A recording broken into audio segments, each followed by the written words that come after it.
Well, I had fun today. Of course, you want to see me again, yes? Of course. I'd love to, Dorothea. Well, until we meet again. Oh, hello, Professor. Were you watching that?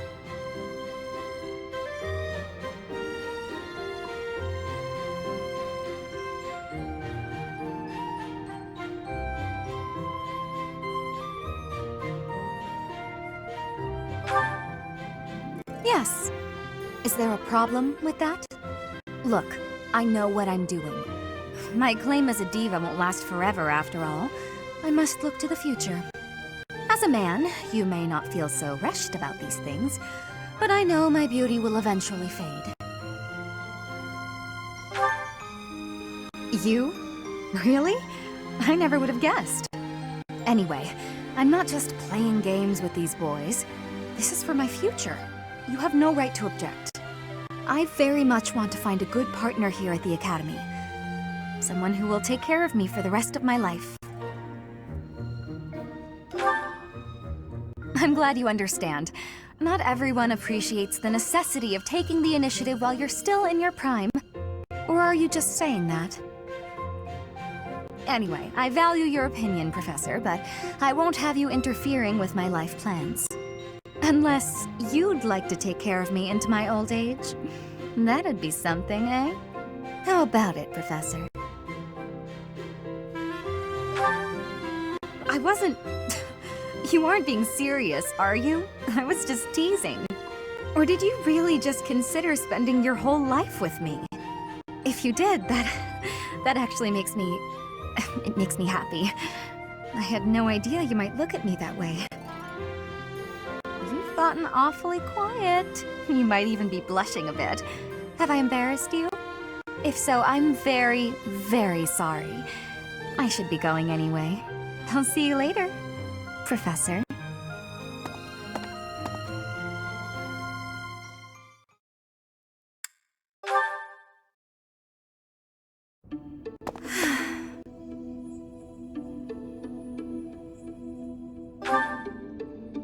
Professor, Oh, don't worry. It's nothing. Actually, could we talk for a bit? Somewhere a little more private?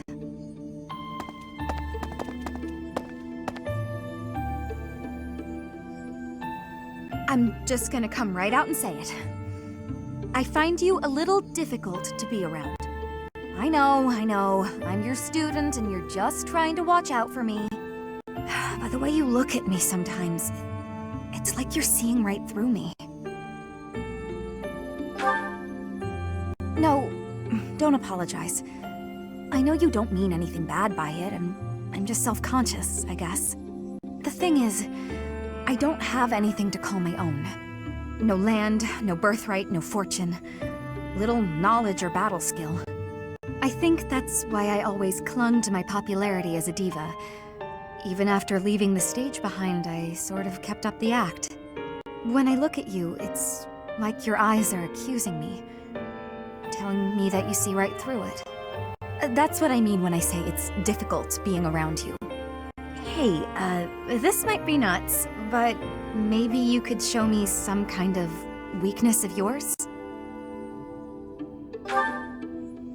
You know my biggest fear. If I know one of yours, maybe I'll feel less, I don't know, vulnerable. Excellent. Well then, don't mind me. You know, Professor, I never hear any gossip about you. Of a romantic nature, I mean. Would I be right in assuming you're not very experienced with romance? Maybe we should find out somehow.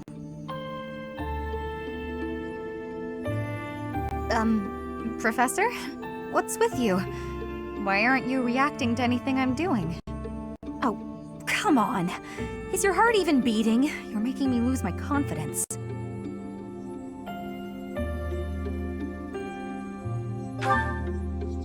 That's all right. I didn't really think a little tease like that would be enough to get to you anyway. though it does still make me lose just a little confidence in my own charms.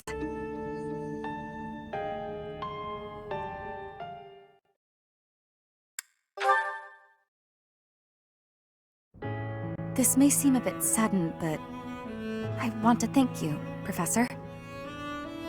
That is, for letting me live my life the way I want. I've noticed you've been giving me fewer of those soul-revealing gazes lately. I appreciate you making an effort to not trouble yourself over who I spend my time with.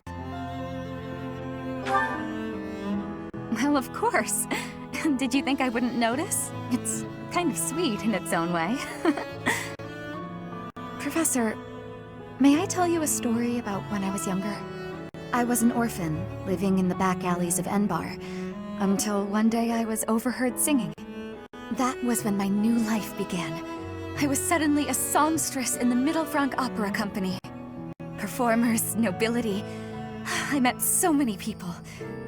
But none of them ever really knew me. I was just some young, pretty girl who could sing. A spectacle to be admired. Even though everyone praised my looks and my voice and they showered me with gifts, I knew one day I'd be old. My looks would fade, my voice would change. I wouldn't sound the same. And I started to wonder, when I did get old, what would I have left? I'd be old, alone, and back on the streets of the capital, right where I'd started. You can never be certain about what the future will bring. I never had much to begin with in life, and I worry that one day I'll be that way again. That's why I keep searching for someone who will love me. Someone unaware of the songstress, who can love a girl that used to be scared and alone on the streets of the capital. I wonder if such a strange person can even exist.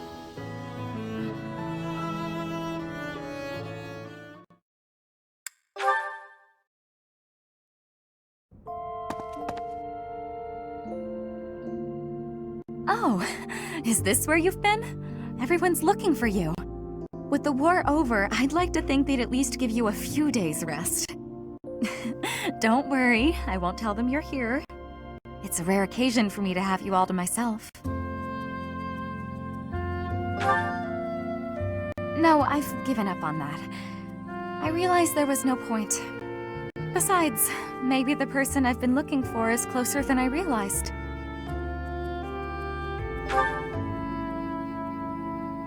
What? Is that... That's a ring. It would be very embarrassing if I had the wrong idea, so I have to ask. Are you proposing? Here? Now? To me? I don't know what to say. Are you sure? You want to spend your life with me? Even though I'm not a songstress anymore? And I don't come from a noble family or have any wealth or land to my name? You won the war. You could pick anyone in the world. Why would you? Okay.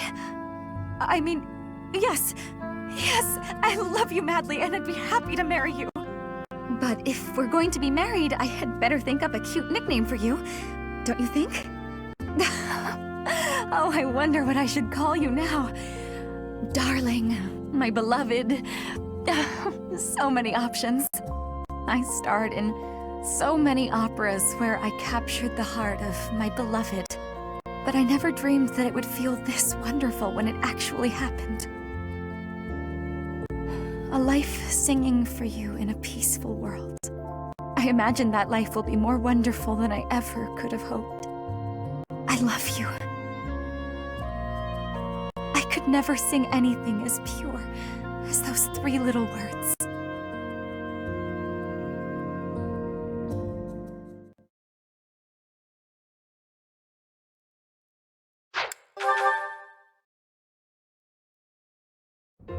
Well, I had fun today. Of course. You want to see me again, yes? Of course. I'd love to, Dorathea. Well, until we meet again. Hello, Professor. Were you watching that? Yes. Is there a problem with that? Look, I know what I'm doing. My claim as a diva won't last forever, after all. I must look to the future. You might think about doing the same thing. Your beauty, and you're gorgeous, won't last forever. You? Really? I never would have guessed. Anyway, I'm not just playing games with these boys. This is for my future. You have no right to object. I very much want to find a good partner here at the Academy. Someone who will take care of me for the rest of my life. I'm glad you understand. Not everyone appreciates the necessity of taking the initiative while you're still in your prime. Or are you just saying that? Anyway, I value your opinion, Professor, but I won't have you interfering with my life plans. Unless you'd like to take care of me into my old age. That'd be something, eh? How about it, Professor? I wasn't... You aren't being serious, are you? I was just teasing. Or did you really just consider spending your whole life with me? The thought hadn't crossed my mind before, but come to think of it, that might sound pretty nice. You've gotten awfully quiet. You might even be blushing a bit. Have I embarrassed you? If so, I'm very, very sorry. I should be going anyway. I'll see you later, Professor.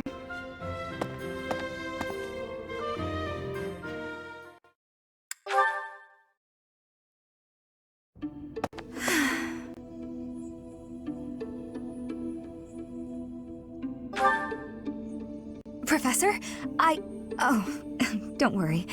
It's nothing.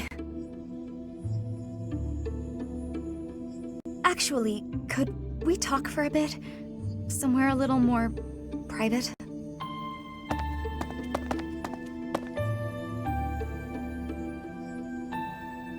I'm just gonna come right out and say it.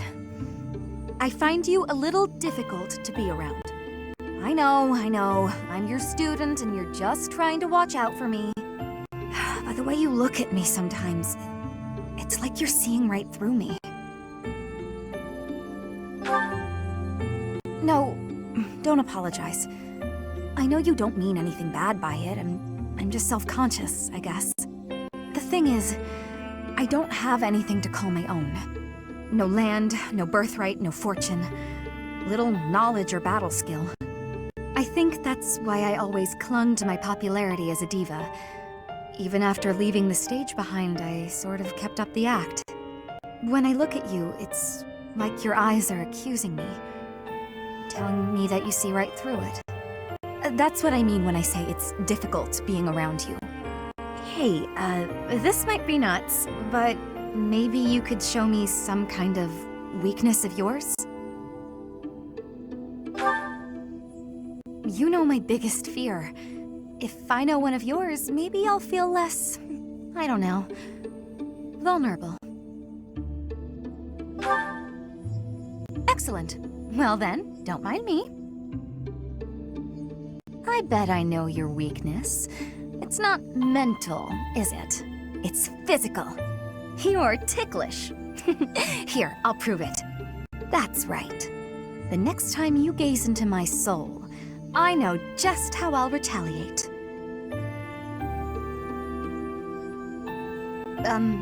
Professor? What's with you? Why aren't you reacting to anything I'm doing? Come on! I thought that was funny. I swear, it's like your heart isn't even beating.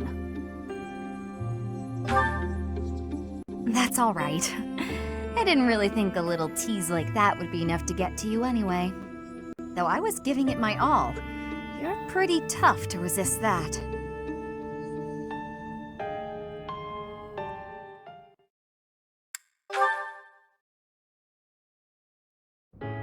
This may seem a bit sudden, but I want to thank you, Professor. That is, for letting me live my life the way I want. I've noticed you've been giving me fewer of those soul-revealing gazes lately. I appreciate you making an effort to not trouble yourself over who I spend my time with. Well, of course. Did you think I wouldn't notice? It's kind of sweet in its own way. Professor, may I tell you a story about when I was younger? I was an orphan, living in the back alleys of Enbar, until one day I was overheard singing. That was when my new life began. I was suddenly a songstress in the Middle Franc Opera Company. Performers, nobility. I met so many people. But none of them ever really knew me. I was just some young, pretty girl who could sing. A spectacle to be admired. Even though everyone praised my looks and my voice, and they showered me with gifts, I knew one day I'd be old. My looks would fade, my voice would change. I wouldn't sound the same. And I started to wonder, when I did get old, what would I have left? I'd be old, alone, and back on the streets of the capital, right where I'd started. You can never be certain about what the future will bring. I never had much to begin with in life, and I worry that one day I'll be that way again. That's why I keep searching for someone who will love me. Someone unaware of the songstress, who can love a girl that used to be scared and alone on the streets of the capital. I wonder if such a strange person can even exist.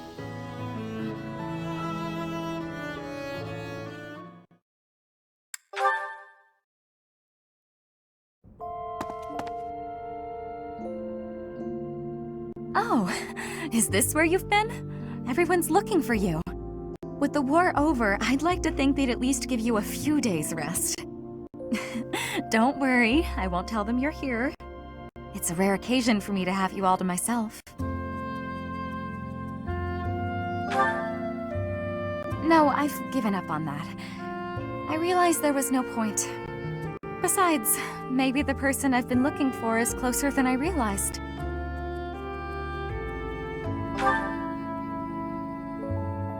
What? Is that... That's a ring. It would be very embarrassing if I had the wrong idea, so I have to ask. Are you proposing? Here? Now? To me? I don't know what to say. Are you sure? You want to spend your life with me? Even though I'm not a songstress anymore? And I don't come from a noble family or have any wealth or land to my name? You won the war. You could pick anyone in the world. Why would you? Okay. I mean, yes. Yes, I love you madly and I'd be happy to marry you. But if we're going to be married, I had better think up a cute nickname for you. Don't you think? Oh, I wonder what I should call you now. Darling, my beloved. So many options. I starred in so many operas where I captured the heart of my beloved. But I never dreamed that it would feel this wonderful when it actually happened. A life singing for you in a peaceful world. I imagine that life will be more wonderful than I ever could have hoped. I love you. I could never sing anything as pure as those 3 little words.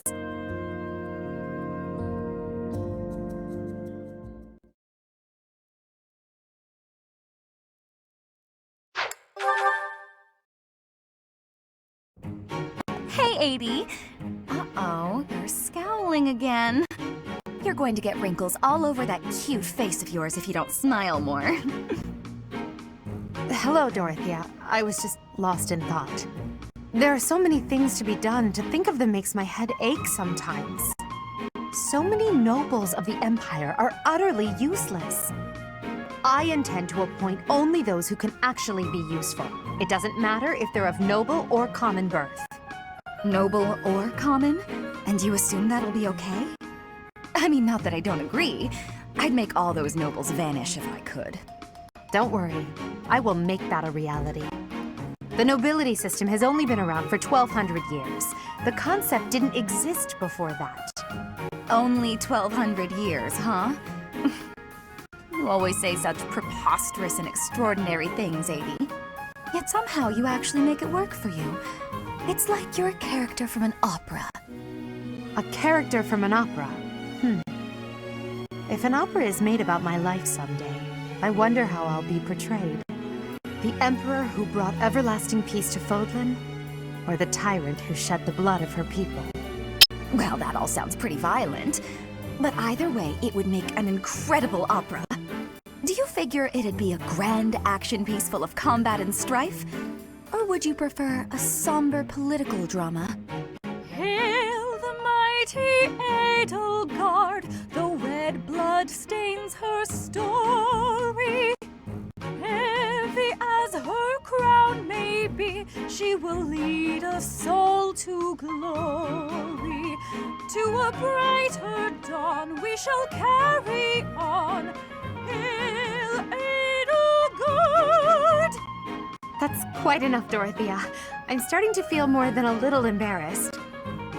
Lovely as your voice is, let's just hope that any operatic productions about me are still a ways off.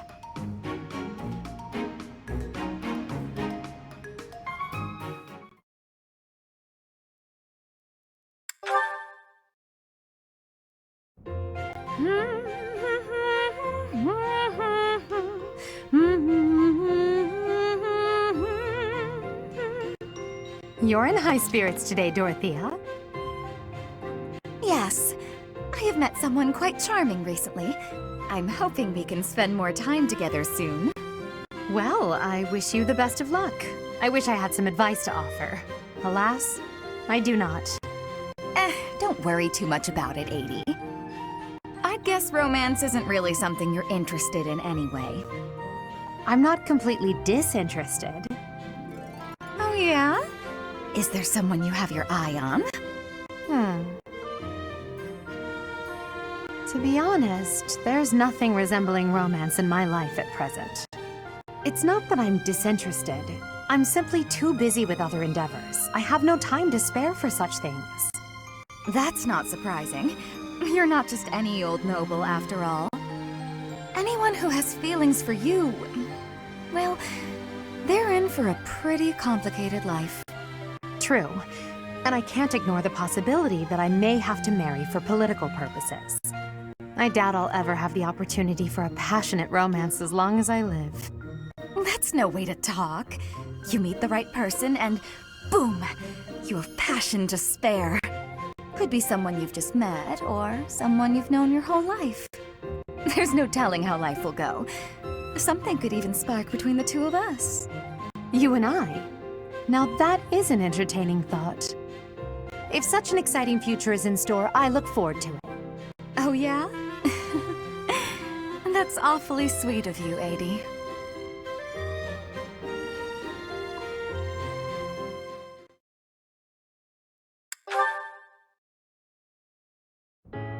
Hey, Adie, take a look at this. I received it as a gift. It was sent from... I don't remember. Anyway, the point is... Dorothea, when you receive a gift, don't you think you should try to remember who it's from? You're right. That's a little thoughtless of me. What's gotten into you lately? You seem mostly uninterested in the various suitors throwing themselves at you. Is something on your mind? Oh, don't worry about me. Everything's fine. I'm just finding it difficult to care about chasing after love as much as I used to. Do you have any idea why? Well, I do have an inkling. You seem reluctant to tell me. Is it somehow my fault? No, nothing like that. Okay, I suppose you're not completely wrong, but...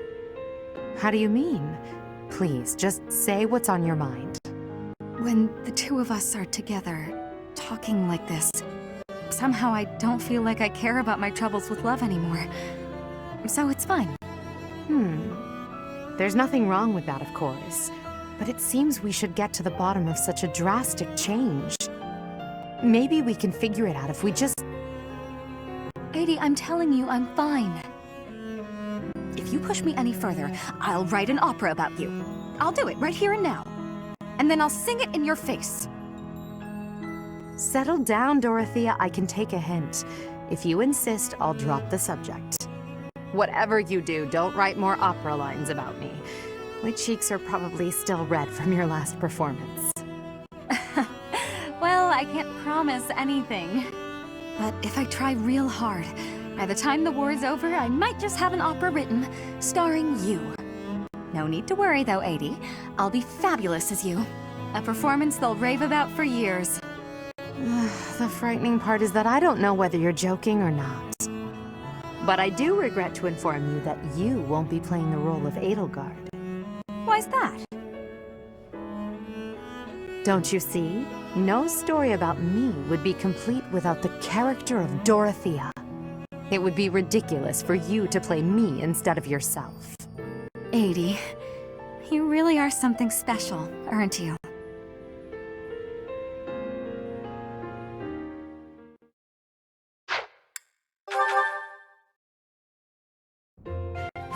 Completely unreasonable. How will I see to this? Hubie, what are you doing here? A routine matter. No cause for concern.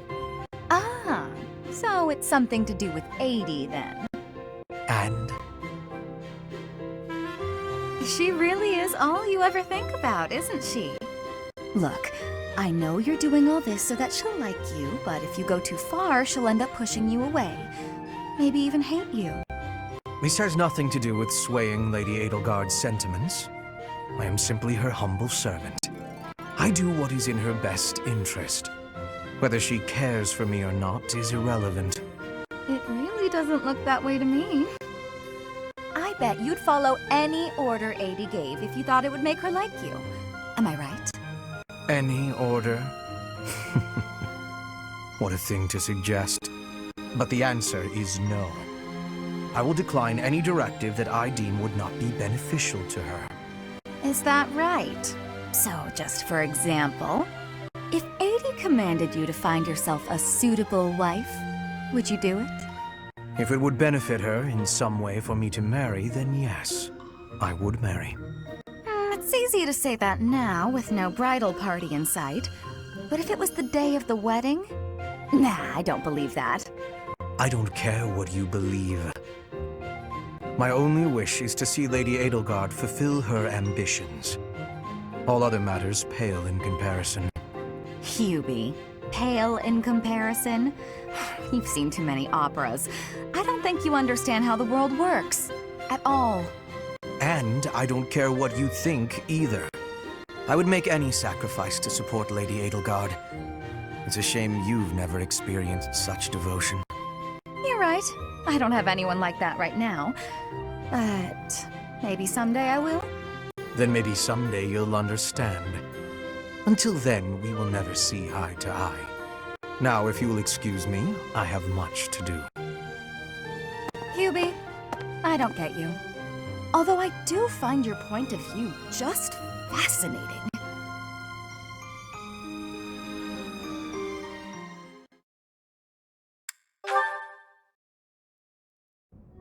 Hey there, Hubie. I've been thinking about our conversation the other day. And I've just got to know, do you really love Adie? If it's one or the other, I suppose it would be closer to love than to hate. Why? Ah, I knew it! That's why you work so hard for Adie. Oh, Hubie, I finally get you. You're just another servant suffering from unrequited love for their mistress. You completely misunderstand. Unrequited love. Do I really look like the kind of drooling simpleton to have that kind of motivation? I'd like to say yes, but I know you just argue. Fine, Hubie, tell me your situation. My situation is simple. I am walking a path. Oh, do go on. Everyone has a path in life. Lady Edelgard has shown me mine. It is just beside her own. So we walk together side by side. We stride ever forward, yielding to nothing and to no one. So, you're sharing the same dream? Bluntly, yes. But it's more than just a shared dream. I have many feelings toward Lady Edelgard. Gratitude, respect, awe, empathy, trust, hope. Okay. I was teasing you, but I gotta say I'm just a little bit jealous of you and Adie. That you're able to embrace these feelings and stride forward along the same path. You're lucky, Hubie. I don't know if I'll ever get the chance to experience anything so utterly operatic.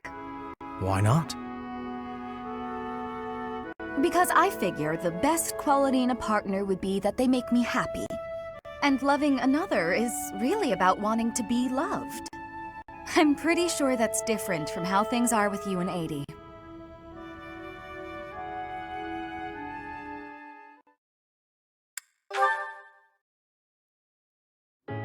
Hubie, I've been thinking. What's this all about now? It's about what you said before, about your path. You mean the path that Lady Edelgard and I walk? I guess I don't really understand that kind of thing since I've always been focused on my own goals. But you, Adie, Professor, all of you are fighting for an ideal. That's big. It touches everyone. Then there's me, with my hands full thinking of just myself. One person seems enough to me. Maybe you're right. Do you have something more to say, Dorathea? It is unlike you to seem so uncertain. I guess so. I'm sorry, Hubie. It's just, I've been thinking a lot lately about whether Adie might command you to marry me. What? Perhaps Adie might command you. No need to repeat it. I heard you quite clearly. Like I said, my hands are full thinking of just one person. But if you and I were devoted to one another, maybe we could strive for the future you believe in. Maybe I'd finally understand your path and be able to think about more than just myself. Seems it's my turn to not understand. Did you just propose marriage as a way to get to know me? How exactly would such an arrangement benefit me? Oh, it'll benefit you. Go on. Well, this path you're walking with Adie will have one more loyal follower. Isn't that enough? I suppose it may well be. Your contribution to our cause has been noteworthy. I've no complaints about your battle prowess either. And if you are able to walk the path as I do, that would be something very special. So, will you consider it? This is all because of you, you know. You made me wonder what it's like to be wholly devoted to another person. All right. I'll consider it.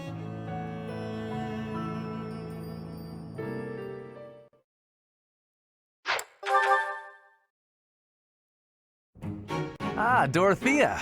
The dining hall seems so much brighter with you here. 30. I must say, you are quite adept with flattery. Please, give me some more. Flattery? No, I was not... There you go with that attitude again. Why do you reserve such cold treatment for me and me alone? Do you hate me, Dorathea? Or have you some other reason to avoid my company? I underestimated you. I assumed your noble upbringing had dulled your perception. But you got it right on your first try. I hate you.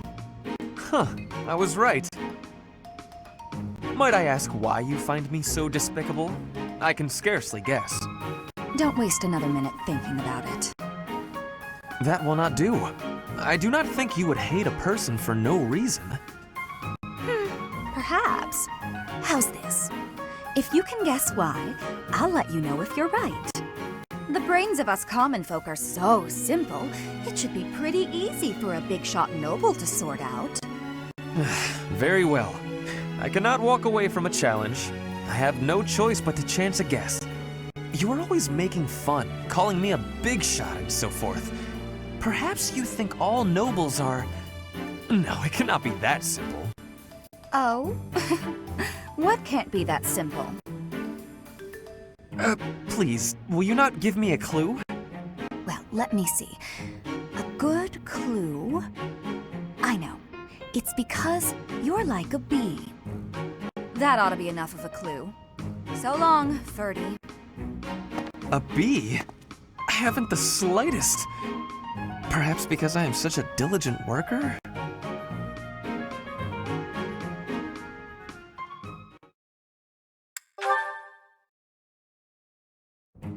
Ah, you have arrived at just the right time. Care for one of these handmade treats? My goodness, Ferdy. When did you become such a talented confectioner? Oh, Dorathea, I am hardly an expert.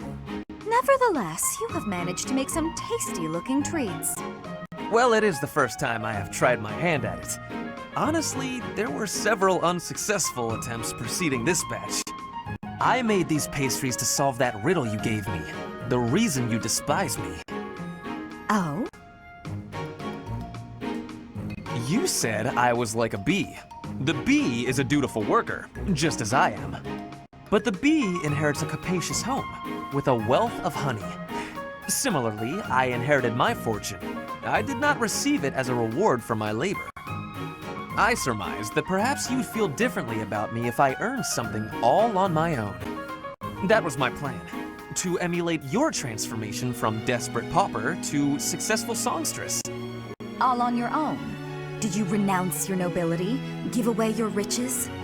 No, I made these. I obtained all the ingredients on my own, without anyone's help. You mean, you got the sugar and the flour? Yes. To earn the flour, I worked in the fields. To earn the sugar, I carried a merchant's wares. Who did the cooking? You? Naturally. I took on some extra chores in exchange for use of the kitchen at night. I have to admit, that's impressive. Hey, it looks like you had a bit of an accident. Is your hand okay? I burned myself a little while I was baking. Nothing to worry about. Nonsense. That burn will scar you, know. Come on, let's get you to the infirmary. Wait, Dorathea! You have yet to try my treats. You should be fine now, Ferdy. Big shot nobles have to treat their bodies with care just like the rest of us. There you go again. Noble this, noble that. Though you did say it with less disdain than usual. Nothing gets past you. As it were, I may have reconsidered you a little. You have reconsidered me? Finally! Just as I had hoped, we are becoming friends. Now then, I propose that we... I only said I reconsidered a little. And you still haven't figured out why I said you're like a bee. Which is funny, because you look like a bee right now. Bye! So, I am still a bee. A completely mystified bee.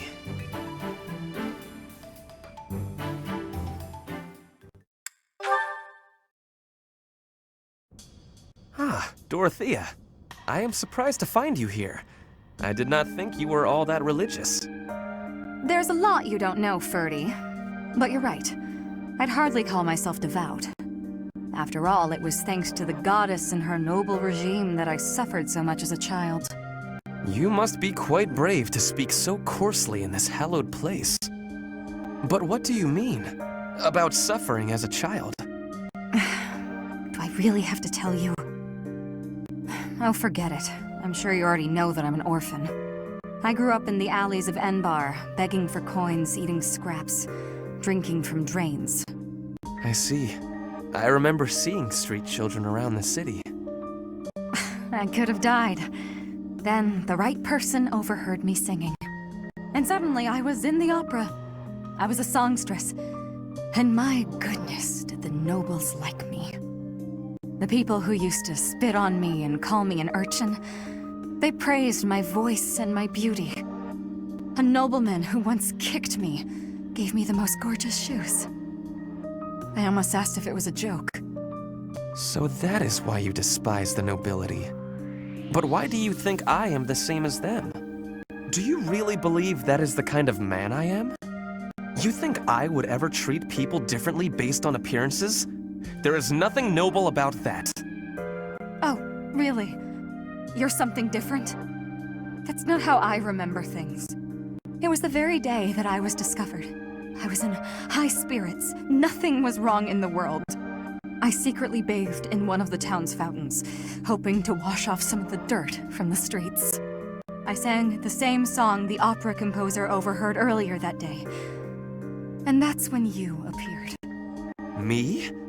No, it could not have been. Don't play dumb. You glared at me, the same look I'd gotten from every other noble, then you ran off. When we met at the academy, you were a different person. All smiles and friendly words.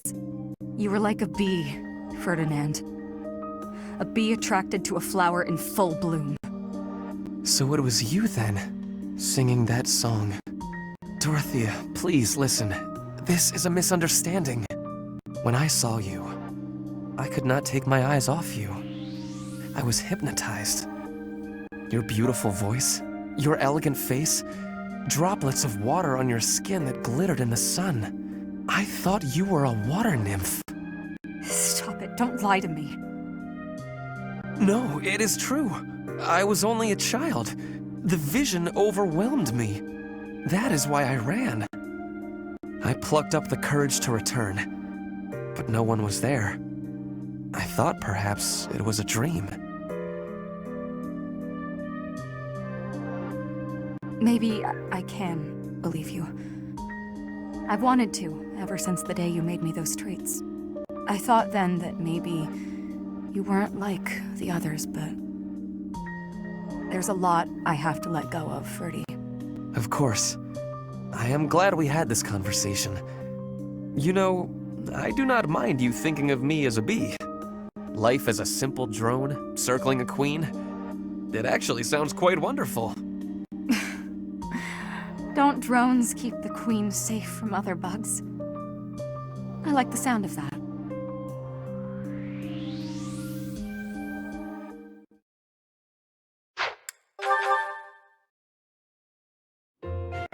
I do believe a nap is in order. Ah, this is lovely. Just feel that breeze. Dorothea, whatever are you doing here?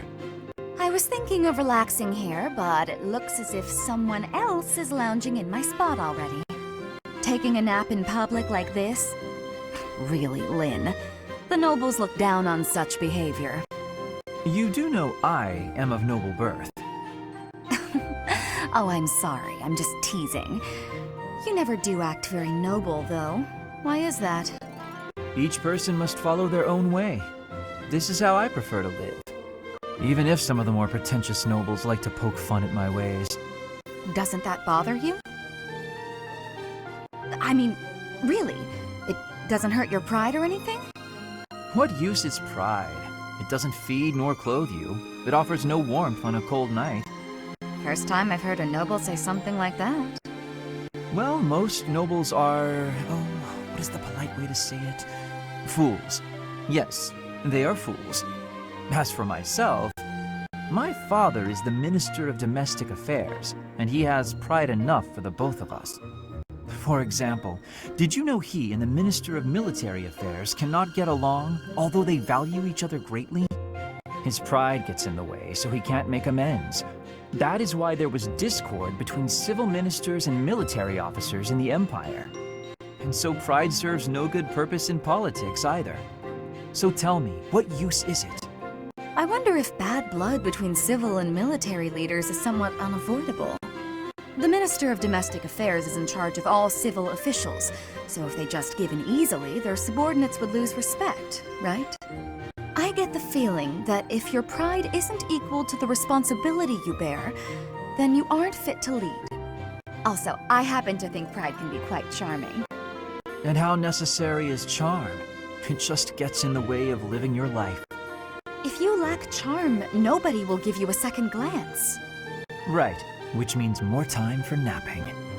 Lynn, You can't really believe what you're saying, can you?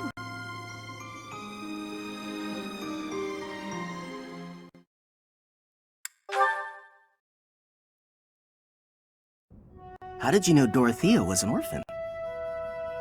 I hear she buttered up some noble and he enrolled her in the academy. She's higher ranking than us lot. How disappointing.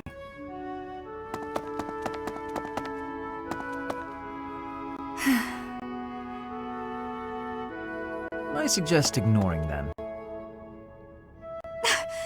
Lynn, don't scare me like that. You seem less scared than surprised, but that's quibbling, I suppose. As for those two gossips, unimportant. I suggest forgetting all about them and their petty words. Join me for a meal. I've been the target of a lot of gossip, and eating generally makes me feel better. Don't pretend we're the same. If I could brush it off so easily, I would. It doesn't seem particularly difficult. Where's the problem? Is this about your pride? No, not even a little bit. What then?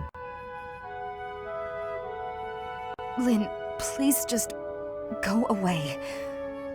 I want to be alone right now. That's fine. But your life is your own business. It's not something that can be affected by the petty words of a stranger. Sorry. I kept talking, didn't I? I'll stop now. Please do.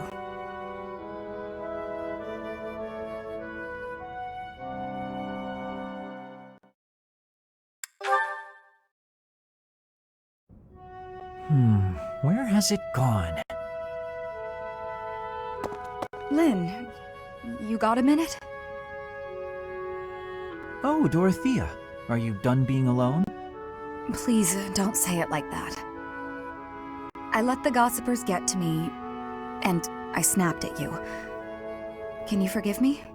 You have my forgiveness, although I remember no wrongdoing on your part. Oh, well, thank you, I guess. So, do you feel better? About the gossip? Not even a little bit. I need someone to talk to, and I figure it should be you. Oh? Okay. What is it? About the things that those soldiers were saying. The truth is, I agree with them. As selfish as I am, I curried favor with a noble so I could enroll here. An orphan like me, here. Crazy, right?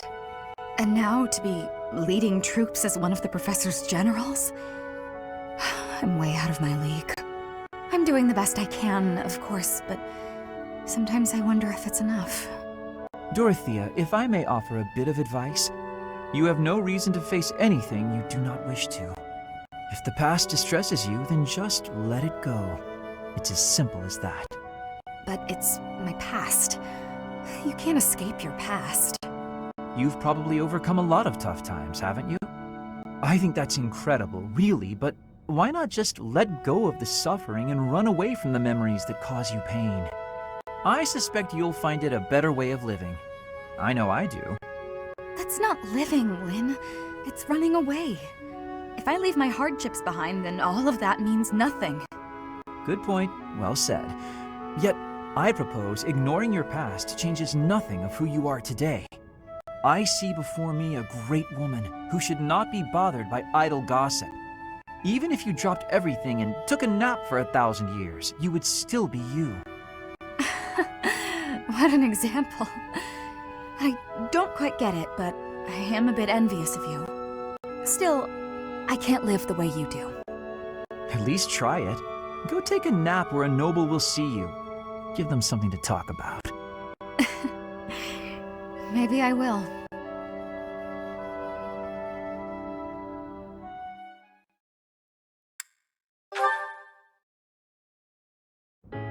Ah, here you are. What's up, Lynn? Come to invite me to dinner? Well, that too, but first there is something I wish to say. I believe I previously implied that it's okay to live out your days by running away from what troubles you. And I think that I was unkind to you. What are you talking about? To be honest, while I try to be easygoing, I currently feel a bit uneasy about something. One of the effects of running away constantly is that eventually one runs out of places to, well, run. Because I avoid memories I find unpleasant, the number of things I avoid is forever increasing. I've never learned to deal with the pain of my past, so I can never increase my tolerance toward new pains. And? That's all. But there are some nights where it really worries me. That's what you wanted to say? It'd be the same if you weren't avoiding things. You'd just be up at night wondering what was coming next. Thank you, Lynn. I appreciate you showing me a glimpse of your real self for the first time. For the first time? Each time I speak, I show my real self. So, what about that conversation we had? Which conversation? When you said I was a great woman, was that true?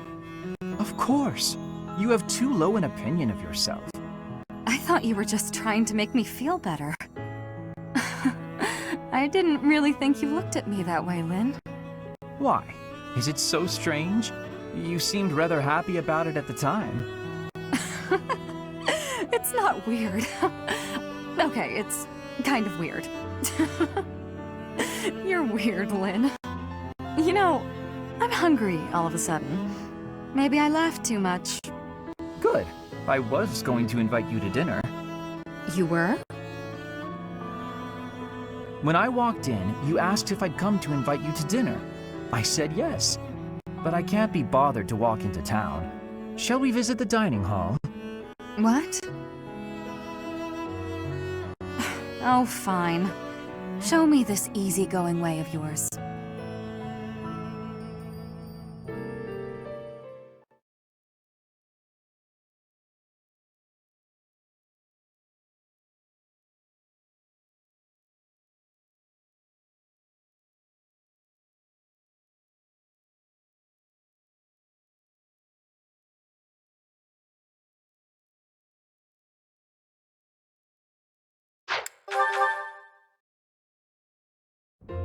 Oh, Caspar, just who I was hoping to see.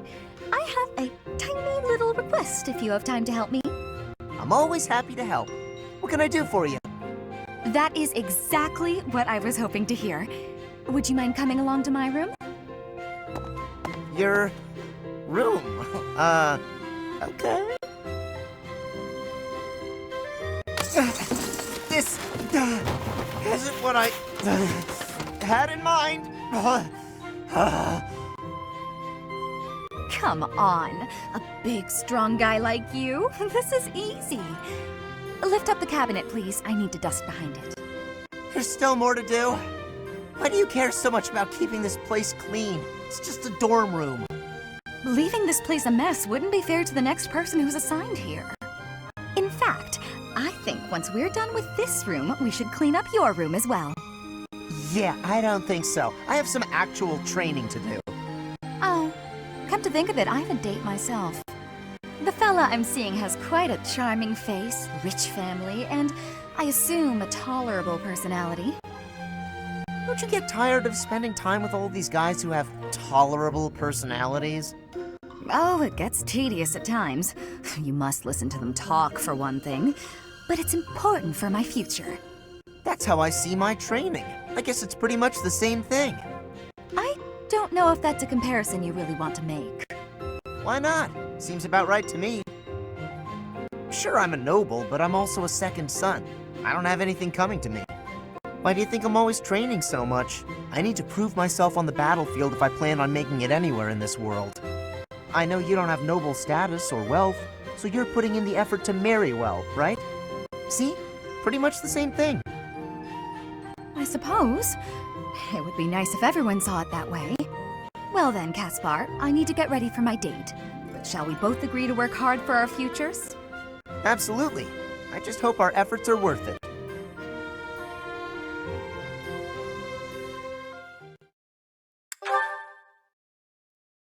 Hey, Dorathea, something's been bothering me. I kind of feel like you act more casually around me than you do with other people. Casually? I don't know what you mean. I just feel like you're always asking me to do things that might make other people uncomfortable. Like when you asked me to clean your room. You're not very flirty toward me like you are with the other guys. You seem weirdly comfortable around me. You pay more attention than I would have thought. Hey, are you interested in me? You know, interested. What? No, it just seemed weird, and I was curious. I'm kidding. It's true that I do find you quite a convenient little helper at times. It's like you're... how to put it? You're like a little brother to me. Really? That's not exactly a compliment. No, but it's true. And now that I've thought about it, I like the whole idea. Why don't you try calling me Big Sis and see how it feels? No, that's not gonna happen. Why not? I'm embarrassed just thinking about it. Oh, come on. It's just a goof. You can manage it at least once, can't you? Please? Oh, I know. If you do it, I'll stop using you for my chores. How's that sound? That's an enticing offer. Fine. Once. Big Sis.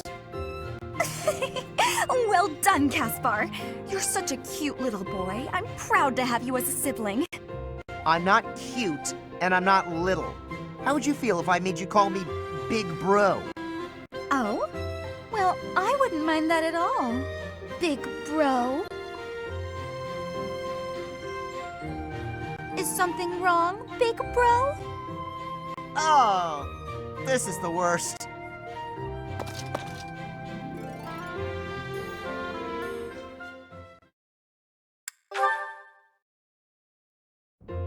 Hey, Caspar. Care to join me for tea? Again? Well, let's make it quick. I gotta get some training in eventually. More training? Don't you get tired of it? No, I don't get tired of working toward my goals, unlike you. Me? What do you mean? Your quest for the perfect husband. I haven't seen you wasting time with any dull-looking guys lately. Oh, that. Maybe I just found something worth staying in for. You mean in the monastery? This place is a dump compared to what it was 5 years ago. That's not what I'm talking about. Honestly, Caspar, you don't understand women at all. Well, excuse me. Maybe I'm just another dull guy. That must be why you don't pick up on how I feel. What? When I'm around you, I feel like, well, like I can always be myself. I don't need to act differently or flirt or lie. I can just be me. I always said you were little brother material, but when we're alone like this, the idea of marriage... Nope. Hold it right there. I'm gonna need a minute. I was not ready for this.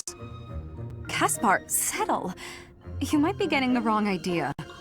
I was only saying, when I'm with you like this, I can forget all about marriage and just be friends. Huh? Right. Of course. Though I suppose relationships like that can also lead to marriage. Now I know you're messing with me. I'm not trying to tease. I was just thinking out loud. If neither of us ever find our special someone, it might not be so bad to settle down and spend the rest of our lives together. What do you think? I haven't really thought about that. I'm not really the romance type. Spending the rest of my life with you doesn't sound so bad, though.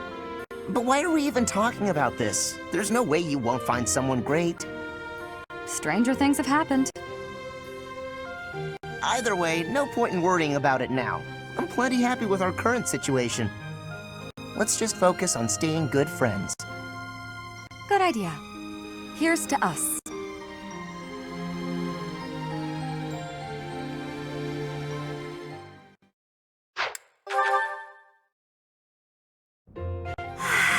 It's peaceful here. Flowers are so calming. Just looking at these, it's like all the terrible parts of the day just disappear. If only people could be more like flowers. What's Bern doing? She looks like there's something wrong. All these nobles are just terrifying. And the commoners? Just look at Dorathea. So pretty, popular, dazzling. There's no way someone like me could ever be close with someone like that. Bern, are you okay? Dorathea! Did you hear all that? Just the part about you wishing you could get along with someone. So, Bern, who have you got a crush on? Seriously now, you have to tell me. Who are they? Do I know them? I'm so excited for you, Bern. No. I was actually thinking about being friends with you. Me? I thought we already were friends. That's not what I mean. Oh, I'm such a coward. I thought it would be great if we could be closer. But old memories just get in the way for me. Bern, whatever happened in the past, you know you have my full support. I'm here for you. I thought we'd already been friends for a long time now. Please. Just forget it. We'll never be close friends. Father would just... He would just... No!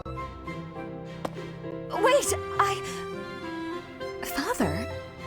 What did she mean by that?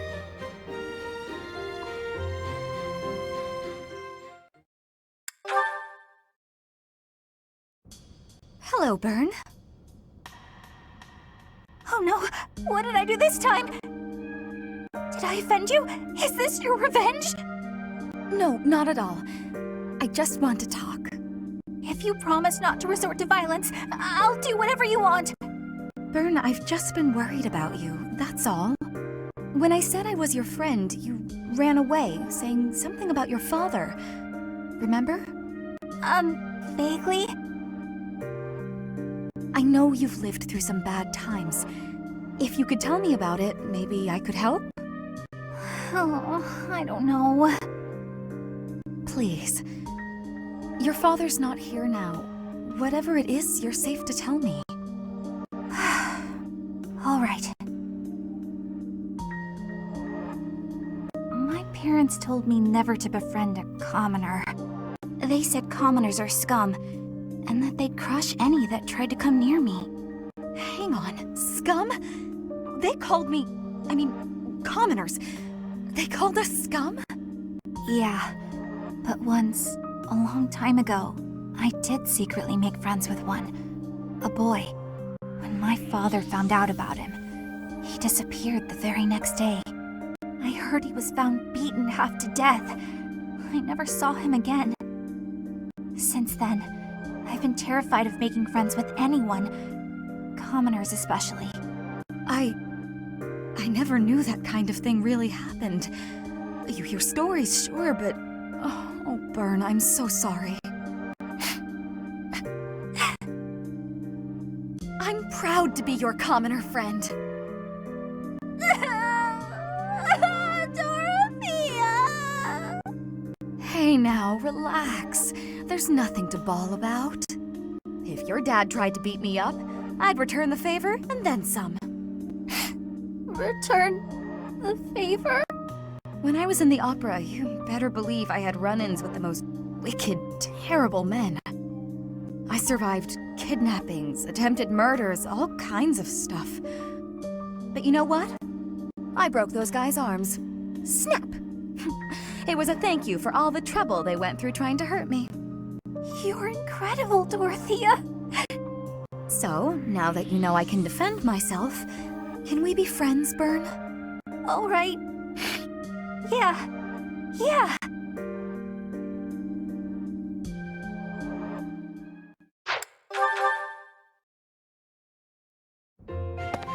How are you, Petra? You're not finding anything difficult, right? You seem to have settled right in. I am settled. Everyone shows great kindness. I'm glad to hear it. I was so surprised when you first arrived. A princess all the way from Brigid. You have my gratitude. But please do not call me princess. You are making my cheeks blush. There's nothing to blush about. You're every little girl's dream of what a princess should be. Anyhow, I suppose it's been a long time since you've been back to Bridget, hasn't it? I hope you aren't homesick. Maybe we can cook one of your favorite dishes from back home. I do wish for that, but there is no possibility. The ingredients are not found here. I suppose you're right. That's probably why they don't cook the food of Bridget in the dining hall. I'm sorry. I just got to thinking about how hard it must be to live somewhere so far away from home and... No, it can't be impossible. I'll fix you a real meal of Bridget. I'll just find a recipe and similar ingredients. Wait, Dorothea. It is the thinking that counts. But your cooking is... what is the word? Horrendous. That is what everyone is saying anyway. Horrendous? Nobody's cooking can be that bad. The thinking is enough for me. You have my biggest gratitude.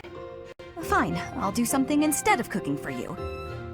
I just want to be sure that you feel at home here.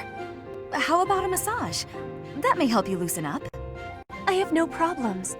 My body is already able to relax. Oh? Then perhaps I could sing you lullabies to help you sleep. I'm not having sleeping trouble. Just know that you never have to worry about putting me out. I like helping my friends. Well then, I must be going, but remember my offer. Dorathea is filling my heart full.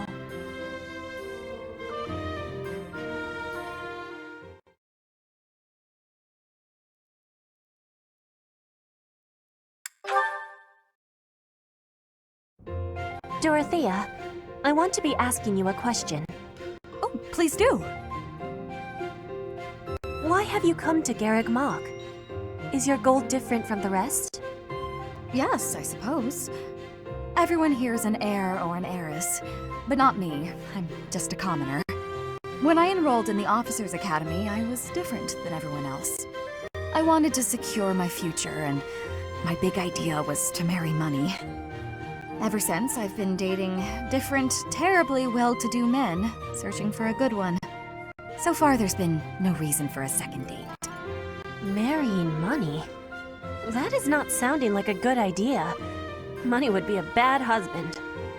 Pretty much. But you treat me well. I have so much gratitude. Well, why do you show me such friendliness when I am not money? Oh, no, Petra. This isn't like that. I like spending time with friends. It's wonderful being friends with you, and I hope we can stay close for a long time to come. Yes, I have that hope too. But I have also been thinking of who is good for me. Oh, I see. And still I am thinking we should be friends. Oh, I know why. Because we're both trouble for Imperial nobility. Yes, we both have troubles. Feels nice, doesn't it? Knowing that together we can irritate that many people. Since we've already got a lot in common, let's get to know each other better, shall we?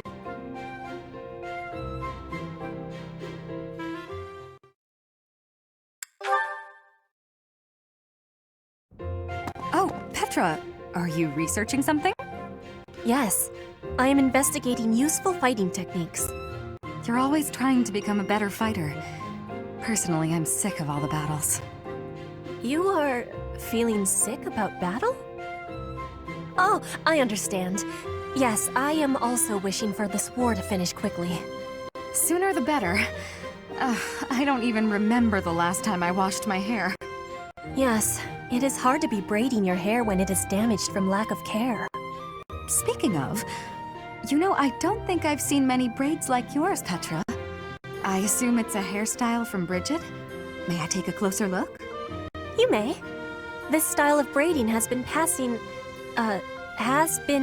down through my family. How very elaborate. That must take a long time to do. Your words are delighting me. Braiding it does take up a great amount of time every day. Every day? Now I suppose you couldn't sleep with your hair like that, could you? When there's time, do you think you could teach me? It would be fun to match you every now and then. And once I learn how, I can help you with your hair. What do you think? I am really liking that idea. It would give me great happiness to have our hair match. I'd like it too. Dorathea, before I had confusion. I thought you were being overly familiar. But then I gained understanding. Now I am knowing that is how you show your kindness, and I have much gratitude for that. It is impossible to be imagining life without you. You are precious to me. Petra, what a lovely thing to say. I might just cry. If you will be crying, you can have my... my shoulder. For your crying. Oh, I was just playing around. But if I ever do need a good cry, I do hope you'll lend me your shoulder. My shoulder will always be available for you. Oh, yeah?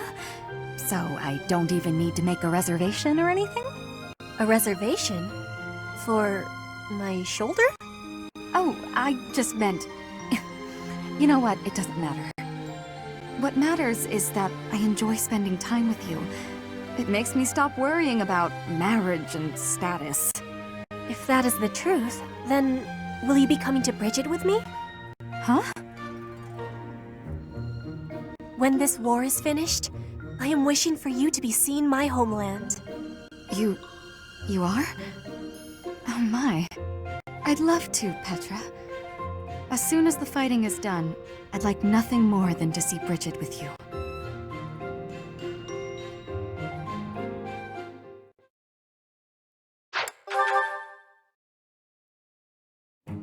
Felix, my goodness, I swear you're always training. Such a hard worker. So strong.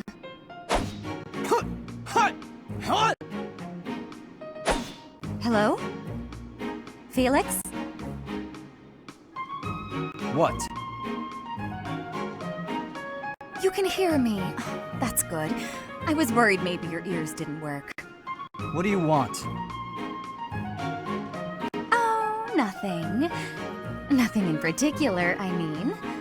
But now that I'm here, and now that you've asked, when you've finished up, do you think you'd like to join me in the dining hall for something sweet?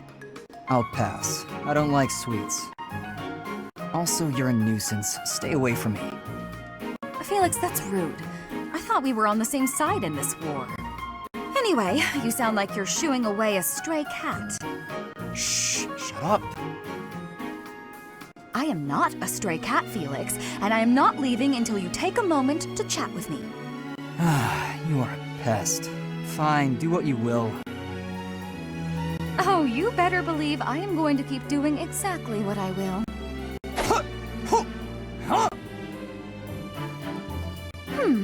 Maybe instead of a sweet treat, we can get something spicy. Would you like that? I've heard the dining hall is serving a dish with some Western spices in it. Does that sound good, Felix? Would you like something spicy instead of sweet? You're distracting me. When I am hungry, I will eat. Alone. Stop squawking at me. Well, since you asked so nicely, I'll leave you in peace. Goodbye, Felix. Finally.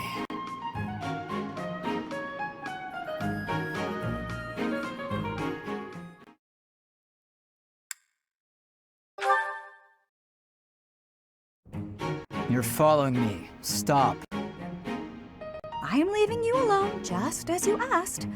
I may be walking the same way as you, but... What do you want? You've made it abundantly clear I'm not to want anything from you, including politeness. I heard a rumor that you're planning to settle down with a noble. I abandoned my family, so you'll have to look elsewhere. Not much to gain from marrying me. I just find you interesting is all. Is that so odd? Interesting? I'm not interesting. What do you mean? I've never met a noble so... unsociable. Yes, that's the word, unsociable. Other nobles are quick to be friends, even if it's just because they might gain something from it. The Empire's nobility, maybe. The Kingdom's nobility is a whole different animal. If they are, so what? You should care how others think of you. Why? I don't answer to them. All that matters is improving my skill. I'll prove my worth on the battlefield. Those people care so much about appearances they can't even see each other. It makes me sick. Oh, I agree. What's important isn't how someone looks, it's their true nature. I don't pretend to know your true nature. I don't even have a very good understanding of my own. But I suppose you see mine just fine, don't you? Just a silly girl with no thoughts in her head except for marrying a noble. Yes? Goodbye, Felix.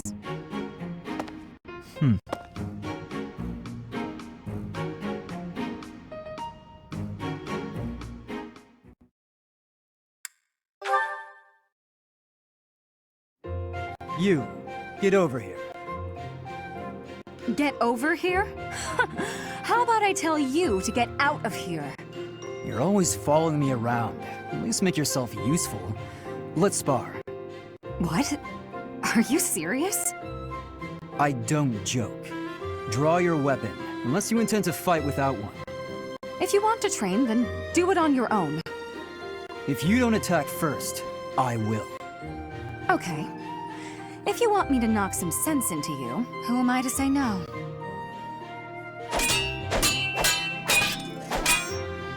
For someone whose only aspiration is marriage, you're pretty strong. Is this your attempt at flattery? Oh, it is, isn't it? When I was in the opera, I always trained for self-defense. Couldn't really get by without it. Nowadays, if you can't use a sword, then you're just in the way. Perhaps I had you all wrong. I thought you were just a frivolous girl who cared only for men of status. On the contrary, you seem well aware of the realities of the world. I respect that. Yeah, all right. I'm beat. I'm going to go sit down and relax with a cup of tea. You'll join me, naturally.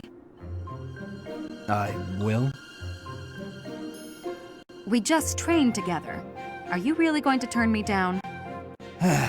Just this once. Good. Let's go for tea. While we're at it, shall you treat me to a meal? Don't get carried away.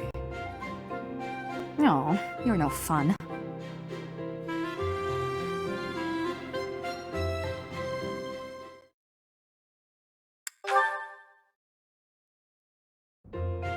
So, Felix, is the tea to your liking?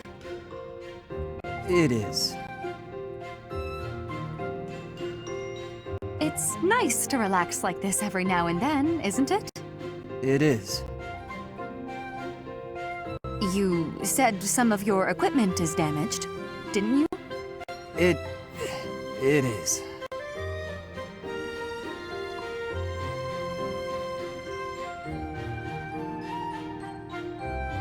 Are you not in the mood to talk? We could discuss your family or what's happening in high society. Flavors of tea? Your favorite jokes? None of those. I already told you, I don't joke. Of course, only cynicism. Oh, I know. We're holding a small opera in the cathedral soon. I'll be singing too. If you're interested in... but of course you aren't. You can sing? I'm sorry. What did you just say? Can I sing? I was only a diva of the Middle Front Opera Company, that's all. Oh, right. I forgot. You forgot. Am I that uninteresting to you? What must you think of me? You're insincere and loud, is what I think. But you do make a good sparring partner. And a good tea companion. Oh. Anyway, when's the concert? It's an opera, and you don't have to come. You just invited me. You can't tell me not to come. That's for me to decide. Oh, then you must be there. I'll sing my heart out just for you. I haven't said I'll go. Are you going to come or not? If you keep teasing me, I might just pretend to cry. Fine, I'll go. Fantastic! I look forward to it.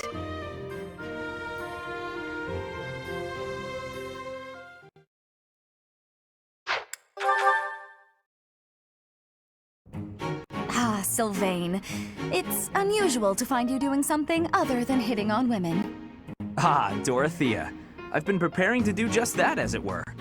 My intention is to flirt with the monastery's most beautiful flower, Dorathea herself. Oh dear.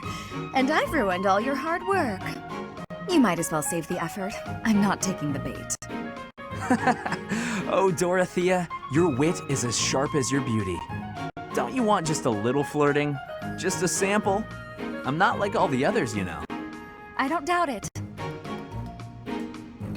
By not like all the others, do you mean how serious you are about being disingenuous when you flirt? And that is supposed to mean what exactly?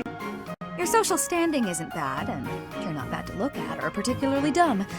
You could easily be engaged by now. But you just flit from one woman to the next without settling on anyone. I bet you enjoy going out with them, but you hate women themselves. Don't you think? Me? Hate women? That couldn't be further from the truth. I'm always serious when it comes to matters of the heart. When I flirt, I stake my life on it. Uh-huh. I'll believe it when I see it. Staking your life on a person is the sort of thing you should only do when you're in love. That's what I've been saying. I love you enough to stake my life on it. And I'm seriously in love with each and every girl I flirt with. I see. Regardless, I'm not staking my life on you. So you'd better go and fall in love with someone else. Goodbye, Sylvain. She's stone cold. I love it.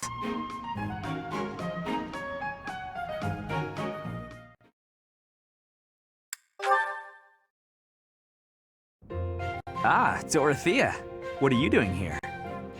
I was actually waiting to see you. Were you going to invite me out to dinner? I accept. Yes, I was. I don't think it would be so bad to share a meal with you from time to time. How about tonight? I'm busy tomorrow. That's fine by me. What are you busy with, I wonder? Girls? And more girls? Isn't it an unwritten rule not to ask about such things? But what a curious turn of events.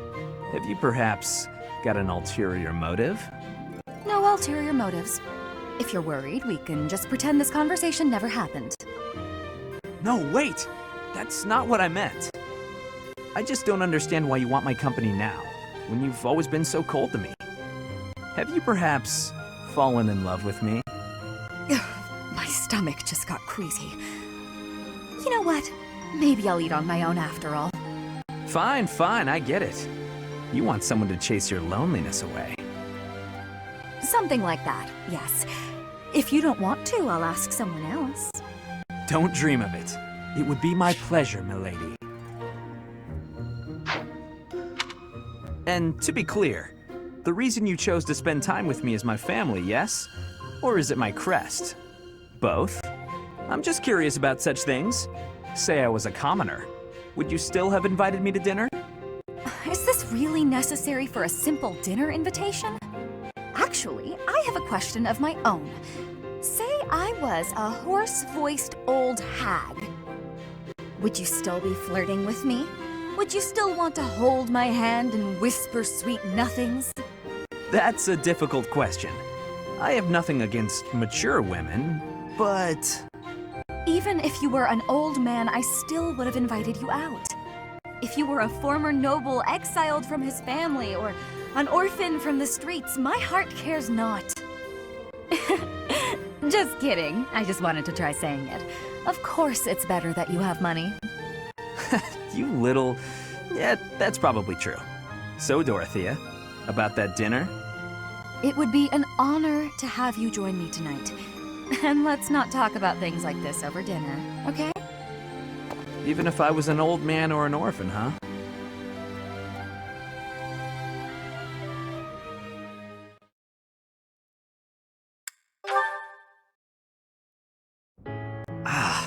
Why am I so unlucky with women lately? Oh, Sylvain, what's that face for? Have you been dumped again? Isn't there an unwritten rule you shouldn't ask someone that? I'm sorry. I thought you didn't mind being dumped. So your love life can get you down sometimes after all. Who knew? I'm sad every time I break up with someone. It's just, I usually try to be the one doing the breaking up. I've never had a hard time with girls. Ever. Not until recently. But now when I think about it, I wonder what any of them even liked about me. It's not as if any of them knew much about me. I don't get it. Isn't that what a relationship is for? Learning about someone else? You can't know it all right at the start. I asked you before if you would have invited me out if I was a peasant. You did ask me that, yes. That was wrong of me to say. It's not an excuse, but I'm always so suspicious. I'm a nobleman with a crest. The marriage proposals don't stop coming. Everybody wants me. Except, they don't actually want me at all. They want my bloodline. Within my family and without. It's always the same story. Sometimes I think that if I didn't have a crest, no one would look at me twice. I see. And you're probably not wrong. Honestly, I've had those same sort of thoughts myself. Oh? What sort of thoughts might those be? I sang, people cheered and applauded, and when I walked off stage, I'd find the same thing every night. A mountain of presents and marriage proposals. But none of those people knew me. All they knew was the singer they saw on the stage. All they wanted was my looks and my voice. None of them even tried to get to know the real me. I'm pretty sure I've heard this somewhere. We may come from different places, but we're much the same, wouldn't you say? Yeah, I suppose we are. Look, Dorothea, I've realized something. Even if you were an old grandma, I'd still flirt with you. And I'd absolutely win you over. Though, I'd much rather win you over now, and be with you until you become an old grandma. That might be the most legitimately romantic thing you've ever said, Sylvain. And I can't say I disagree. I'd rather you win me over now, too. So that I can stay by your side until you're an old grandpa. Well, before any of that, will you go to dinner with me? I'd be happy to.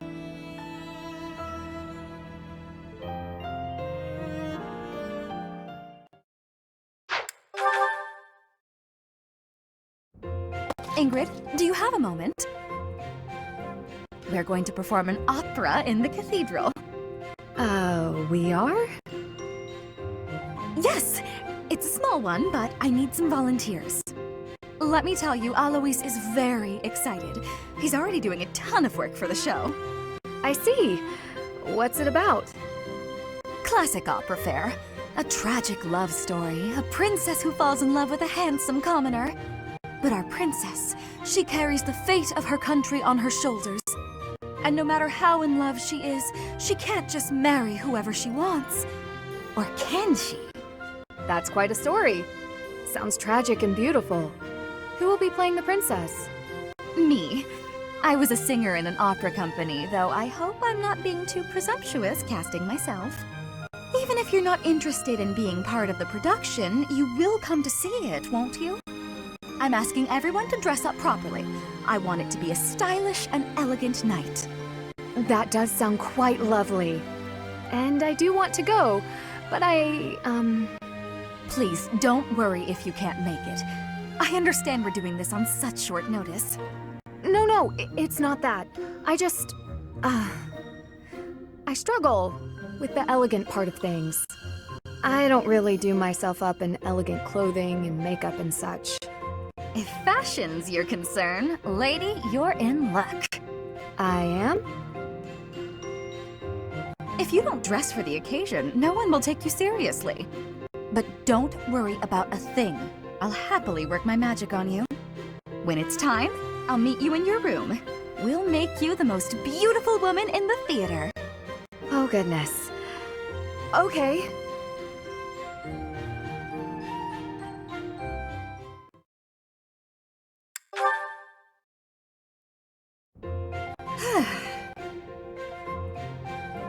Why are you sighing at me like that? Is my face really so hopeless? Ingrid, I am trying to think of something polite to say right now. It's as if you have no experience dressing elegantly. at all. I mean, I don't. Dorothea, I appreciate you taking the time, but yes, we're in the middle of a war. It hasn't been my top priority. I'm sorry, I shouldn't be so hard on you. I was just surprised, is all. A gal like you're a beautiful young noblewoman who somehow has no experience with either makeup or fashion. This is basic stuff, Ingrid. The basics of the basics, really. But it's like you've never even tried. I was just never interested before. Even as a child, it never appealed to me. Fussy, pretty things always felt unnecessary. And gussying myself up to attract someone has never played an important part in my pursuits as a knight. But you've piqued my interest in all this. How? It's not like I'd be dressing myself up just to attract someone. I'd be dressing up for the occasion, specifically. Even if I don't dress up any other time, a special occasion such as this is a good reason to try it out. Well, yeah, that's why we dress up when we go out. You might meet someone and you want to look your best, don't you? Get their attention, lure them in. That's the exact opposite of what I just said. You said previously that dressing up for the occasion is reason enough. Oh, I just said that so you wouldn't run off screaming. I see. My real point is that you're quite lovely even before getting all fixed up. Absolutely bewitching, in fact. So when I'm finished with you, well, someone looking at you could be forgiven for wanting to pounce. Could they be? I don't know that I'd forgive them. Oh, I know. That's why just before I lunge, I'm gonna ask permission. Permission is not granted. Ever. Just back off.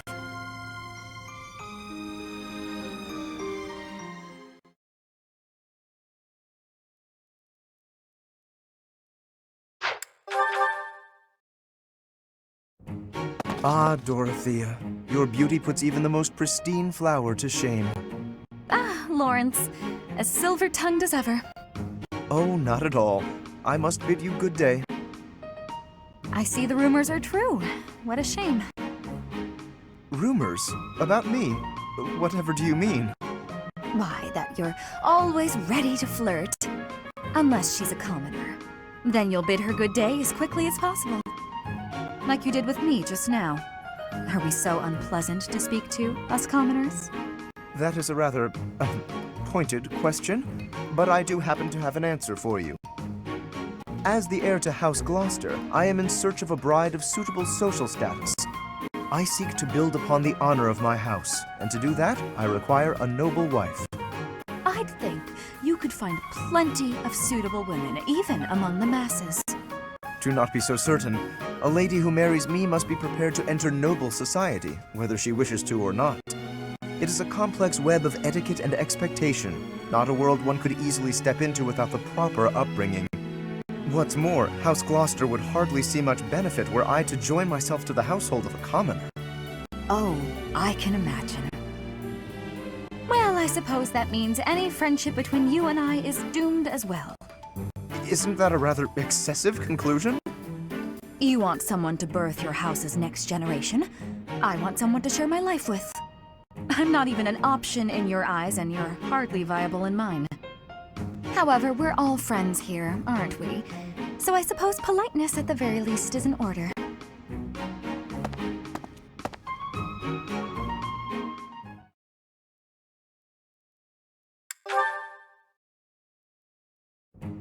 Looking as lovely as ever today, Dorothea.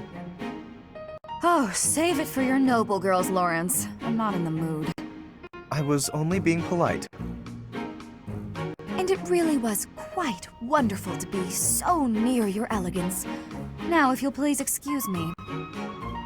Now hold just a moment. I have tolerated quite enough of this impertinence. Not a word has escaped my lips to imply that you are anything less than a highly attractive woman. But I am the heir to a noble house. I have a duty. Thus, I am unable to engage in courtship with you. What is it about my circumstances that you seem to find so very amusing? All of it? You're no different from the men who flirted with me when I was in the opera.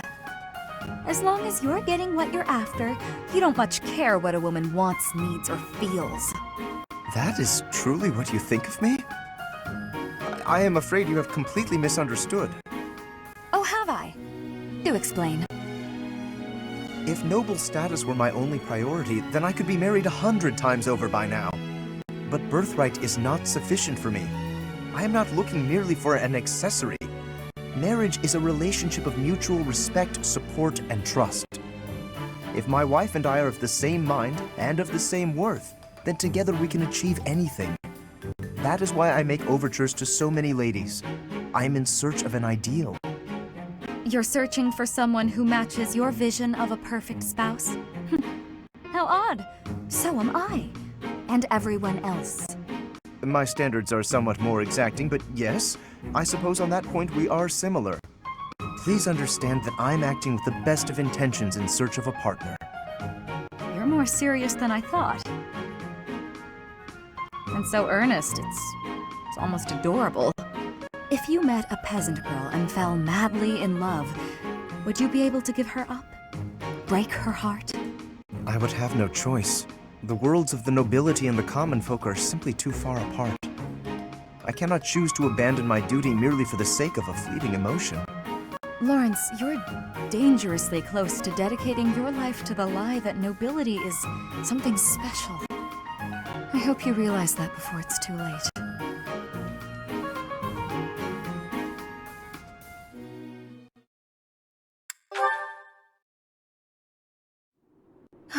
Too much fighting.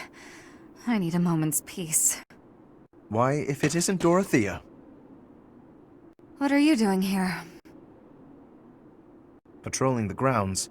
There have been entirely too many raids as of late. And yourself? Nothing. Not really. I just needed a bit of quiet. It is regrettable to see you so troubled by this war. This is not a burden any commoner should bear. Don't trouble yourself on my account. So, did you ever find that wife you were looking for?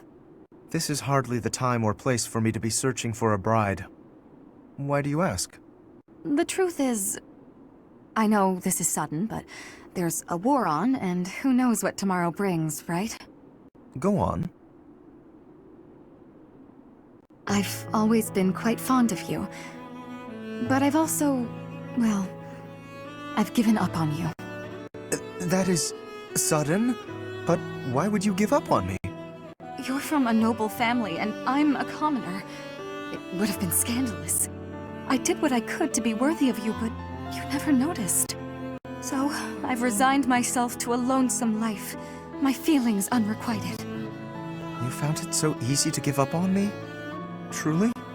This war has changed my mind on a great many things, you know. I've given it all a lot of thought. I like seeing you flustered, you know that? It makes joking with you so much more fun. Joking? Yes, joking. It used to be my job to pluck at people's heartstrings, remember? And I'm much better at it than you are. Admit it, Sir Lawrence.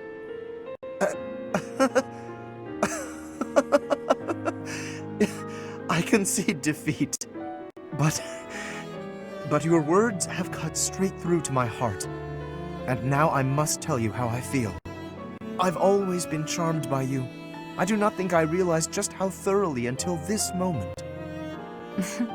You and I both know that doesn't matter. Not really. We can never get married. Perhaps not now. I've not determined where I stand when it comes to marriage. But when this war is over, I will make a decision. You will, huh? Gosh, I sure do hope I'm not already married by then. Oh, that's hardly a concern. No one you find could possibly compare to me.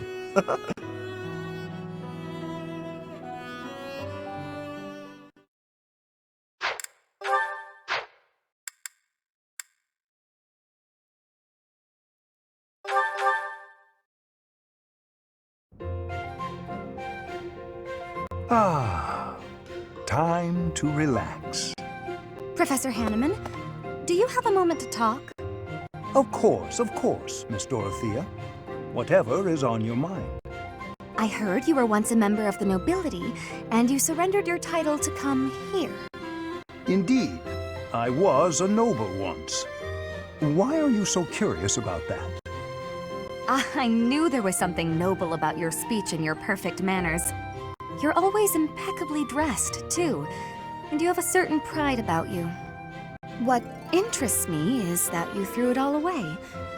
Why? I threw nothing away, child. In fact, by stepping away from its trappings, in my heart I feel closer than ever to the true meaning of nobility. How so? Consider this.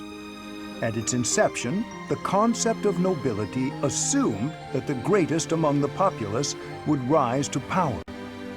In my mind, I believe that means those who value knowledge, those who strive for more and wish to protect and guide their fellow man. However, in practice, nobility often serves to keep those deemed commoners down, segregated from those who, by chance, were born to a noble family. That is one of the reasons I decided to leave that nonsense behind and dedicate myself to the study of crests. Though I have abandoned my position, in my mind it was to pursue what I consider to be a truly noble pursuit, that of knowledge. I see. Well, you're definitely a noble in that sense of the word. To pursue such admirable ideas without regard for your social position. How wonderful. Pardon? Oh, it's nothing. I was just very moved by your words. Ah, well, I'm quite pleased to hear you say so.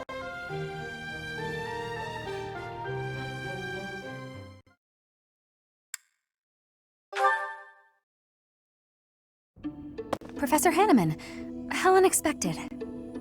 Hello, Miss Dorathea. There is something I would like to ask you, should you have a moment. And whatever would that be, Professor? Ah, it's just some rumor I heard about your prejudice against the nobility. You remember when you came to me before and we talked about how I used to be noble? I was just wondering what your aim was. To clarify, I only hate nobles who are obsessed with their status. You're not that kind of man, Professor. I mean that, really. And it sounds like you never were. I see. But hating nobles obsessed with their status, you must have had some terrible experience in the past. Ah, my apologies. That was rather presumptuous. No, it's fine. As I'm sure you know, I was a highly praised songstress for a time. Before I was a singer, though, I was an orphan. And before that, I was the daughter of a noble's maid. My goodness! From an orphan to a renowned songstress. That is quite a life you have led, Miss Dorathea. Well, I don't remember much of my early years. My father was never there, and my mother was driven out of the noble house where she worked. Before long, she fell ill. I was always alone, and I lived in the alleys of the imperial capital, just trying to survive from one day to the next. I see. Eventually, after I became a singer, I met the nobleman that I think is my father. Oh. He'd had a child with a maid, but the child didn't have a crest. So he threw them both away. Those were his very words. I can't prove that he really was my father, but I suppose it doesn't matter. He didn't know who I was. And when he flirted with me, my feelings were something beyond fury. I was dumbfounded. In truth, I felt that way about all of the nobles who flocked around me, yet would just as easily have tossed me away should it better suit them. You have my most heartfelt of apologies, Dorathea. I am afraid my curiosity has opened old wounds. Sadly, it is undeniable that the nobility is full of such terrible people. Perhaps even myself. Professor? Oh, it is nothing. Just lost in a memory of my own. Just know that I will do my part to ensure that you always know kindness in this world. Thank you.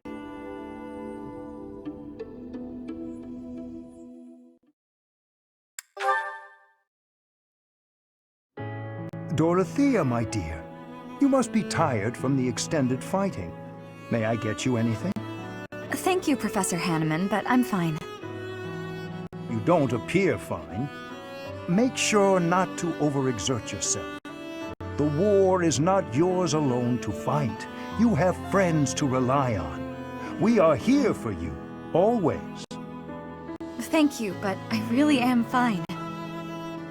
It's nice to know you're always thinking of me, though. Well, of course. You're like a... Like a what? Nothing. You're a very good friend. That's all. And once the war is over, I want to be sure you have a pleasant life. Is that so? It sounds like you're getting a little ahead of yourself, planning for the end of the war. Ahead of myself? No, I don't think so. Oh? You sounded like you were building up the courage to give me something. Something, small and round and ring-shaped? Uh-huh. A ring, you mean? Well, Oh, no. Am I wrong? I'm so embarrassed. I misunderstood. Oh my! That's what you were thinking. I've misled you. I see now I phrased things all wrong. I had no other intentions, I swear. I'm sorry. Please forgive me. I could forgive you if you proposed properly. You got me excited, you know? But I haven't. It's okay. I'm just teasing. Don't look so scared. Teasing? Ah, well, of course. It's nice just to know you care about me. Maybe we should talk more about the future in the future. How's that sound? Why, it sounds lovely. Quite lovely.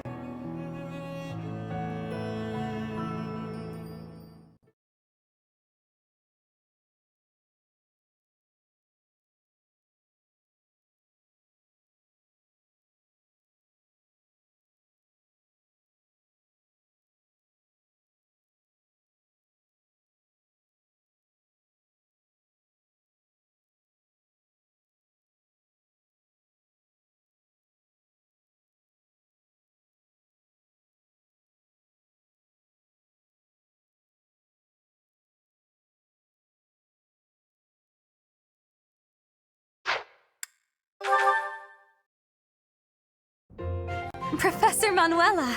It's been far too long since we've had a proper chat. Let's fix that right now. Too true, Dorothea. We hardly have a moment to spare here. But it's so nice to see you flourishing. It certainly brings back memories. You know, somehow you've gotten even prettier. The years have been kind to you.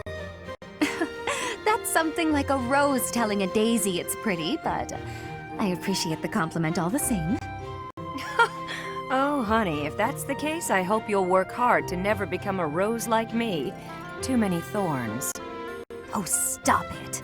You've accomplished a great deal. You should be proud. That's a very nice sentiment, and I appreciate it. Thank you. So, I've been very curious. How did you end up enrolled at the academy anyway? I know you didn't have any family connections. How'd you do it? Well, it did require pulling some noble strings. But learning everything to pass the entrance exams, that was all me, and very hard. Especially while I was still singing for the opera. But I wanted the academy more than anything else. Well, bravo, and well done. You've always had to find your own way in life, haven't you?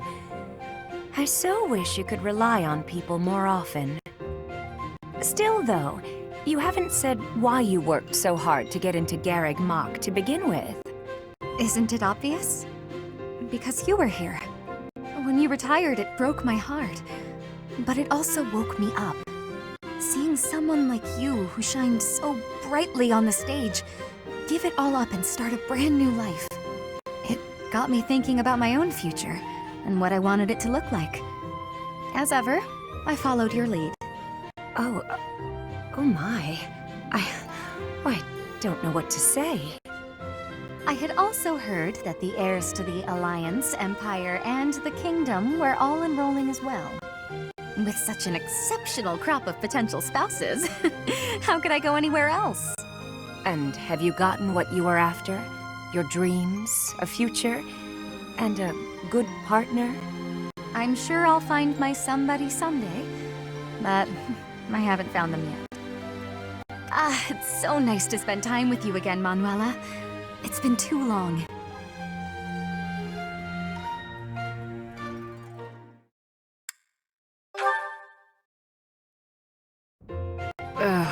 My head is pounding. You'd think I'd get used to this. Oh. Manuela?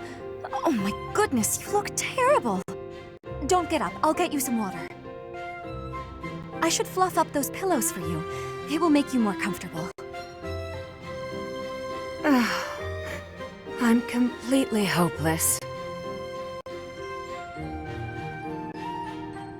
I was so proud of being the reason you came to Garreg Mach. Dorathea wanted to follow in my footsteps. How great is that? I thought I'd use that as an inspiration to straighten myself out. Be less of a, less of a disgrace. But here I am, right in front of you, dealing with the worst hangover I've had in weeks. You thought you'd hide this from me? Wait, you mean you knew?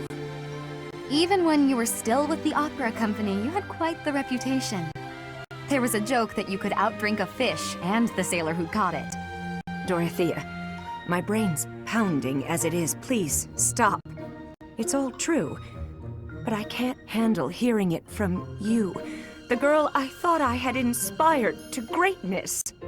I can't believe I tried so hard to be a good example for you when you knew all along. I should leap into the ocean and drown. Don't say that. You've not lost a bit of respect from me, not one bit. Everyone has their faults, and some have more than others, but you were the finest songstress the opera had ever seen. And you've taught me well. What I mean to say is, you're my inspiration. I really do admire you. Thank you, Dorathea. That means a lot.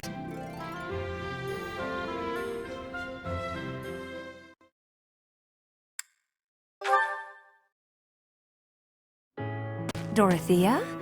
You look as if something's terribly wrong. I do? Oh, nothing's wrong. Not really. I've just been thinking about the future. And what happens when the war is over. And tell me, what is your vision of the future like? Well, I'm not entirely sure. I guess I don't know what to expect. In my life, I've met all sorts of people who've lived lots of different ways. So now I'm trying to figure out how I want to live. I'm free, unlike so many people. I have the ability to take control of my own fate. Like you. Well, I quit the opera to join the Officers' Academy as a professor. Then I joined this war because, well, I don't know. I'm hoping for an end to it. Peace for the world. Even though I took control of my own fate, I still haven't found the man of my dreams. You'll find him. He's out there somewhere. You know, there is one thing I want for the future. So, you've got a dream after all. Well, it's a dream I've always had. You'll think this is silly, but I'd like to stand beside you. I don't get it. When you left the opera company, I took your place. I stood center stage and sang, and everyone cheered for me.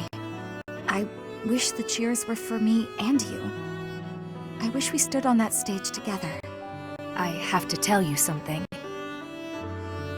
The first time I saw you on stage, I felt you were the one I wanted to hear sing.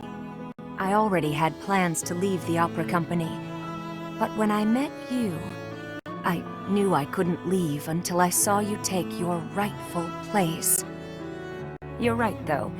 It would have been nice to stand beside you on stage, even just once. Maybe we weren't together then, but we're together here, now. And in the future, maybe it won't be so bad if you never find that man of your dreams.